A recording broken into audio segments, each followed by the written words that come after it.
തന്റെ സംതൃപ്തിയോട് കൂടിയിട്ട് ഭർത്താവ് മരണപ്പെട്ടാല് നമ്മൾ സ്വർഗത്തിലാണ്. എവിടെയാ സംതൃപ്തി ഉണ്ടാവുക?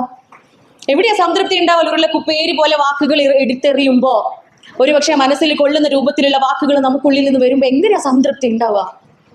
അല്ലേ? ആ വിറക് കൊള്ളി കൊണ്ട് കിട്ടിയ കുത്തില്ലേ, അതെല്ലാ കൊല്ലും ആ സമയമാകുമ്പോൾ പഴുക്കും. പ്രിയപ്പെട്ടവരെ, മരിക്കുമ്പോഴും അത് പഴുത്തിട്ടായിരിക്കും ഇരിക്കുക. സംതൃപ്തി ഉണ്ടാവോ? ഭാര്യയ്ക്ക് വേണ്ടിയിട്ട് പ്രാർത്ഥിക്കോ? ഒരിക്കലും ഇല്ല. കഴിഞ്ഞ ദിവസം ഞാൻ എൻ്റെ ക്ലിനിക്കിൽ കണ്ടൊരു അനുഭവം. ഒരു സ്ത്രീ എൻ്റെ ക്ലിനിക്കിൽ വന്നു. അവര് എന്നെ കാണാൻ വേണ്ടി വന്നതാ, കേസൊന്നും ആയിരുന്നില്ല.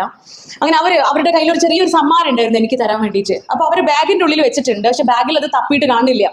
അപ്പൊ ഇവർ വെപ്രാളത്തിൽ അതിങ്ങനെ തിരയുക. അപ്പൊ ബാഗിലുള്ള സാധനങ്ങളൊക്കെ എടുത്ത് പുറത്തിട്ടു, ആ ടേബിളിന്റെ മുകളിൽ വെച്ചു. അപ്പൊ അതിലൊരു ഷർട്ട് ഉണ്ടായിരുന്നു, ഒരു ഷർട്ട്. ഈ ഷർട്ട് കണ്ടപ്പോൾ ഞാൻ ചോദിച്ചു, ഇത് എന്തെങ്കിലും ആണുങ്ങളെ ഷർട്ടൊക്കെ കയ്യിൽ കൊണ്ടെടുക്കണേ? ഒരു തമാശ രൂപത്തിൽ ചോദിച്ചതാ. അപ്പൊ അവർ പറഞ്ഞു, അതെന്റെ ഹസ്ബൻഡിന്റെ ഷർട്ടാണ് എന്ന് പറഞ്ഞു. പക്ഷെ ഇതെന്താ, സ്റ്റിച്ച് ചെയ്യാൻ വേണ്ടിയിട്ടാണോ അവള് കൊണ്ടെടുക്കണേന്ന് ചോദിച്ചപ്പോൾ എൻ്റെ അടുത്ത് പറയാ,